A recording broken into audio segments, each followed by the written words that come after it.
אנחנו פה נמצאים בתוך בית בד מסורתי, בנוי באותו סגנון של בית בד של אותה תקופה.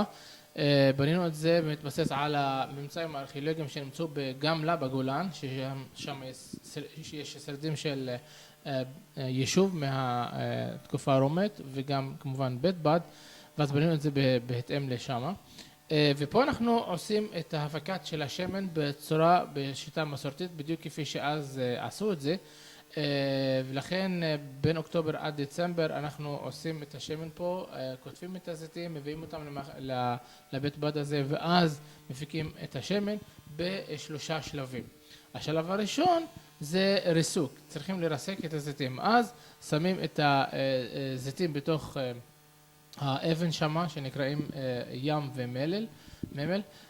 הזיתים נשפכים אל תוך האבן שמה, ואז החמור מסובב את האבן העליונה, ובין החיכוך בין השני אבנים הזיתים מרוסקים עם הגרעינים בפנים, הכל מרוסק, ומה שהתוצר הסופי זה רסק של זיתים. עדיין אין שמן שמה, אבל כפי שאתם רואים בידו של האיש שמה יש את הרסק של הזיתים, וזה אם הוא עוצר את זה ככה בידיים, אתם רואים על היד שלו שיש את השמן.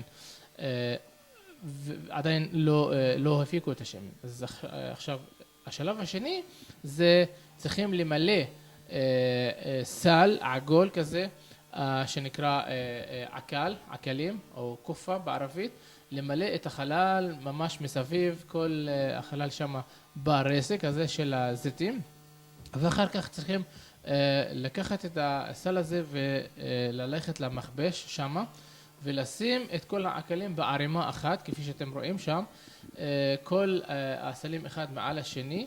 הסלים האלה עשויים מעלים של תמר, של דקל, שהשמן אפשר לזול מהם, והטפל, הג'יפה, נשאר בתוך הסל. מתחת לסלים האלה יש בור איסוף השמן, כפי שאתם רואים בצד השני פה שאין שם עקלים, אז יש את הבור הזה שאוסף את השמן. אחרי ששמים את העקלים ביחד, בערימה אחת מעל השנייה, מנמיכים את המכבש הזה שהוא קורת עץ בעצם, על ידי הסרה של החבל שמה, ואז זה מתחיל ככה לרדת לאט למטה ולשים את המשקולת שלו, שזה מאוד מאוד שוקל הרבה מאוד קילוגרמים, על הסלים. ואז זה סוחט את הזיתים בפנים, והשמן מתחיל לטפטף לו למטה אל תוך הבור הזה שאוסף את השמן למטה. ואחר כך צריכים להרים את האבנים האלה כמשקולות יתר, לשים עוד יותר משקל כדי לסחוט את הזיתים עד הסוף, על ידי הרמה במנוף הזה פה ככה למטה אפשר ללחוץ, ואז להרים את האבן קצת מעל פני האדמה, לא הרבה, שזה שם את המשקולת של האבן הזאת, שכל אבן פה שוקלת משהו כמו 800 קילו, על הסלים, על העקלים. אז כל השמן נוזל למטה אל תוך הבור. זה השלב השני כבר. אז ריסוק, שלב ראשון, ומכבש וכבישה זה השלב השני. השלב השלישי זה לאסוף את השמן מלמטה. מישהו צריך ללכת לשם, להסיר את הסלים, לשים אותם בצד, ואז בעזרת כלי כזה לאסוף את השמן.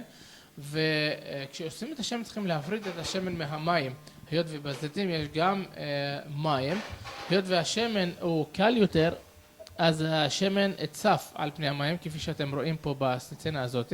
אם אני הולך פה ומערבב את השניהם ביחד, גם השמן גם המים, אתם רואים שאפשר תוך כמה שניות שיפרדו אחד מהשני. השמן צף למעלה והמים למטה, אז שואבים את השמן ככה מעל פני המים בתוך הבור שמה, וזה מפריד את שני הדברים. עכשיו, מה שנשאר בתוך הסל, בתוך העקל, זה ג'פת, מה שנקרא, או ג'יפה בעברית, שזה שאריות של הזיתים, שזה הקליפה עם הגרעינים, עדיין יהיה בתוכו שמן, אז משתמשים בזה בתור חומר בעירה, לשים בתוך תנור בוער, בתוך אש, ואז יש איזה חומר דליקה, אז זה מדליק את האש בצורה יותר טובה. את הסלים, את העקלים סוחטים בשלושה שלבים. השלב הראשון זה רק את הסלים עצמם, בלי שום מכבש, וזה ממש מוציא את השמן הכי טוב, כי בלי ללחוץ את זה. והשמן הכי טהור, שמן כתית, שלפי המסורת באותה תקופה, זה לוקחים את זה לבית המקדש, לכהנים, למחיה, גם להדליק את המנורה, וגם למשוח מלכים ונביאים. השלב השני זה בעזרת המכבש הזה, ועדיין יוצא להם שמן טוב. השמן הזה משתמשים בו לאכילה ולתרופות, עשיית תרופות ולקוסמטיקה, דבר שאני הולך לדבר עליו עוד מעט, וגם לעשיית פסמים. ואז סוחטים את אותם עקלים פעם שלישית, והפעם יוצא להם קצת שמן מלוכלך עם עקר, מה שנקרא, עם טפל כזה, עם שאריות של זיתים, וזה השתמשו בו להאיר מנורות שמן. מה שאתם רואים פה זה נר שמן שאפשר לשים פה בפנים שמן זית, ואז להדליק את הפתיל הזה, וזה מואר, זה נר של שמן. אנחנו נראה אחד דלוק עוד מעט כזה, ואז זה מה שהיה להם להאיר. אז שלושה שלבים לריסוק של עשיית השמן, והוצאת השמן מהעקלים.